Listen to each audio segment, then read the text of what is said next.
इस कहानी के लेखक हैं संजय कांबले। रात के लगभग 8 बज चुके होंगे।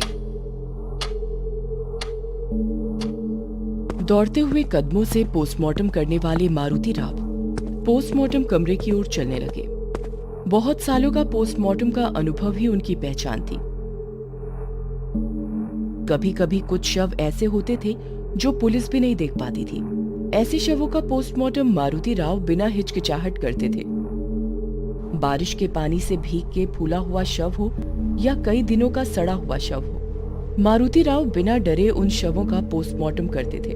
उनके इस साहस की वजह से उनके सारे सहकर्मचारी उनकी बहुत तारीफ करते थे। इसी खासियत की वजह से अस्पताल के सीनियर डॉक्टर सावंत के साथ उनकी अच्छी दोस्ती थी। चलते चलते मारुति राव के दिमाग में कल रात की सावंत साहब के साथ की हुई बात घूम रही थी।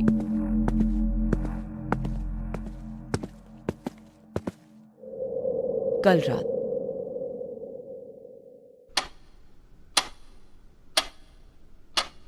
लगभग 11 बजे थे। मारुति राव अपने सोफे पर बैठे हुए थे। अचानक फोन की घंटी बजी।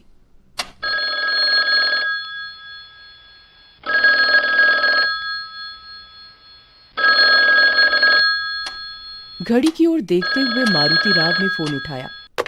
हेलो जी, कहिए सावंत साहब। मारुति, एक लड़का है, उसे काम से निकालना है। मेरी उसके साथ कुछ खास बनती नहीं। उसने मेरे साथ कई बार बदतमीजी से बात की है, इसलिए आज तुम्हारे साथ उसकी ड्यूटी लगाई है। साहब, नाम क्या है उसका? दीपक नाम है उसका। अब ये दीपक बुझ ही गया समझो साहब। पोस्टमार्टम रूम में काम करना कोई बच्चों का खेल नहीं है। मारुति, एक बात पूछूं? संकोच भरी आवाज में सावंत ने पूछा। सावंत साहब, संकोच किस बात का है? पूछिए जो पूछना है। मारुति, तुम इतने सालों से पोस्टमार्टम कर रहे हो, पर क्या तुम्हें भूत प्रेत आत्मा इन बातों पर विश्वास है? भूत? साहब, ये सब मनगढ़ंत कहानियां हैं। मुझे ऐसे मनगढ़ंत कहानियों पर विश्वास नहीं है। बहुत ही आत्मविश्वास के साथ मारुति राव ने जवाब दिया। और बताइए साहब, आप वापस कब लौट रहे हो? अभी भी मुंबई में ही हूँ, कल तक पहुंचूंगा। मुंबई से करीब 8 घंटों का सफर है। और एक बात मारुति, वो लड़का यानी दीपक की एक खासियत है। खासियत? कौन सी खासियत? अभी थोड़ा व्यस्त हूँ, वैसे भी कल आने वाला हूँ, तो मिल के बात करते हैं। कल की वो बात याद करके मारुति राव मन ही मन मुस्कुरा रहे थे। आज फिर सावंत साहब ने एक जिम्मेदारी मुझे सौंप दी। जिन लोगों को काम से निकालना होता है, उन लोगों की ड्यूटी सावंत साहब मेरे साथ पोस्टमार्टम कमरे में लगाते हैं। यानी कि वो खुद काम छोड़ देते हैं, उन्हें निकालने की नौबत ही नहीं आती है। चलते चलते मारुति राव पोस्टमार्टम कमरे के पास पहुंच गए। वहां 24-25 साल का एक लड़का खड़ा था। सामने टेबल पर सफेद कपड़े के नीचे एक शव भी था। नाम क्या है तुम्हारा? सर दीपक। दीपक, पोस्टमार्टम करते हुए भूज मत जाना दीपक। मारुति राव ने अपनी पोशाक पहनी और दीपक से कहा। डर लग रहा हो तो अभी बताओ, यहाँ कई लोग चक्कर खाकर गिर चुके हैं। मारुति राव ने शव से सफेद कपड़ा हटाते हुए कहा। लगभग 25 साल उम्र होगी इसकी।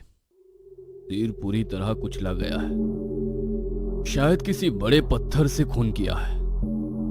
शव की अवस्था देख दीपक ने आंखें बंद कर ली। इतने में ही डर गए? सिर्फ सिर तो फटा है, पोस्टमार्टम में तो शरीर के सारे अंग निकालने पड़ते हैं। तब क्या करोगे? मारुति राव की बात दीपक को बुरी लगी। उसने हिम्मत करते हुए शव की ओर देखा और कहा। इसका खून नहीं हुआ है, काम पे जाते वक्त गाड़ी फिसल गई होगी और तभी किसी भारी गाड़ी के नीचे उसका सर कुचल गया होगा, इसलिए चेहरा भी पहचान नहीं सकते। अरे वाह, बहुत ही हिम्मत वाले हो। देखते ही निष्कर्ष निकालने लगे। बिना कुछ कहे दीपक शांति से खड़ा होकर देखता रहा। मारुति राव ने टेबल के पास रखे सर्जिकल ब्लेड को उठाया और दीपक की ओर देखते हुए कहा। इतना डरे हुए क्यों लग रहे हो? पोस्टमार्टम तो इसका हो रहा है और दर्द तुम्हें क्यों हो रहा है? तभी दीपक ने उस शव की तरफ देखते हुए गंभीरता से कहा, मौत के बाद इसके शरीर से बाहर पड़ी आत्मा अपने शरीर का पोस्टमार्टम होते हुए देखेगी तो उसे कैसा लगेगा? दीपक की ये बात सुनकर मारुति राव ने हंसते हुए कहा, आत्मा, भूत प्रेत आत्मा, ये सब मनगढ़ंत कहानियां हैं। मुझे इन सब बातों पर विश्वास नहीं है। दीपक चुपचाप खड़ा रहा और गंभीरता से बोला, मनगढ़ंत कहानियां? माफ कीजिए सर, पर जब तक हम देखते नहीं हम विश्वास नहीं करते, और हम विश्वास करें या ना करें इन्हें फर्क नहीं पड़ता। दीपक का अस्वस्थ चेहरा देखकर मारुति राव ने आत्मविश्वास से कहा, अपना ये पोस्टमार्टम का काम देखकर खुद भूत प्रेत आत्मा हमसे डरते हैं। हो क्यों डरे भला? उन्हें किस बात का डर? जख्म दर्द तो उन्हें होता ही नहीं है। उसके लिए उनके पास शरीर जो नहीं होता, वो कहीं भी जा सकते हैं, आपके सामने भी हो सकते हैं। दीपक की इस बात से मारुति राव को गुस्सा आ गया। उन्होंने गुस्से से दीपक को देखते हुए सर्जिकल ब्लेड उठाया और टेबल पर पड़े शव के गले में भोंक।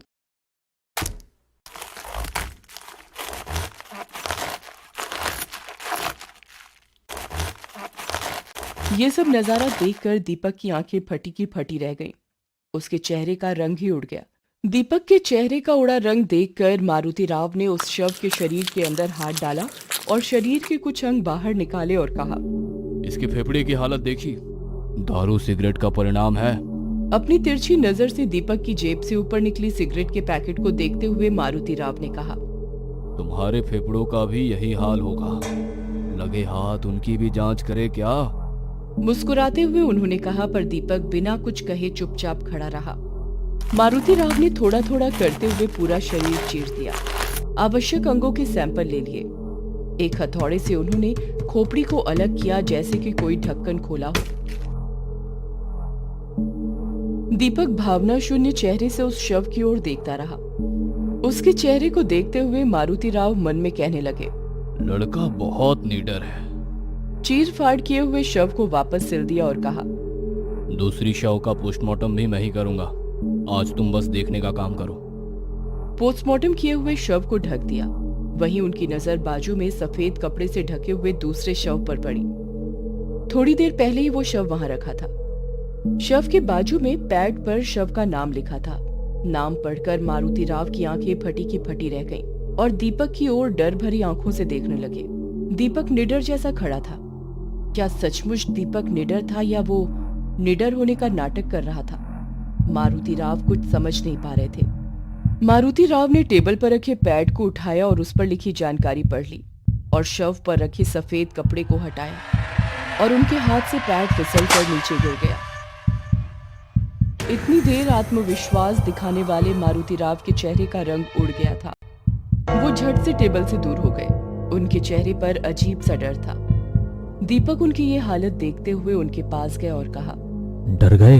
मारुति राव को खुद की आंखों पर विश्वास नहीं हो रहा था। डर से भरी हुई उनकी आंखें उस शव को देख रही थी। दीपक ने शांति से उनके कंधे पर हाथ रखा और कहा, भूत प्रेत आत्मा, इन सब की एक अलग दुनिया होती है, पर आप जैसे कुछ लोग इस अदृश्य शक्ति को नकारते हैं।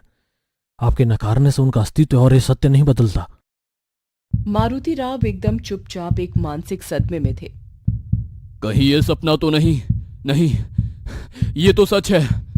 उनकी आंखें फटी की फटी थीं, जैसे उन्हें सांप सूंघ गया हो।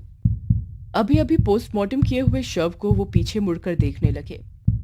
सब कुछ मारुति राव के कल्पना शक्ति के परे था। मारुति राव की ये हालत देखकर दीपक के चेहरे पर एक अजीब सी मुस्कान आ गई। उनके रंग उड़े हुए चेहरे को देखते हुए दीपक ने कहा, आपका चेहरा बता रहा है, ऐसा दृश्य आपने अपनी जिंदगी में पहली बार देखा है।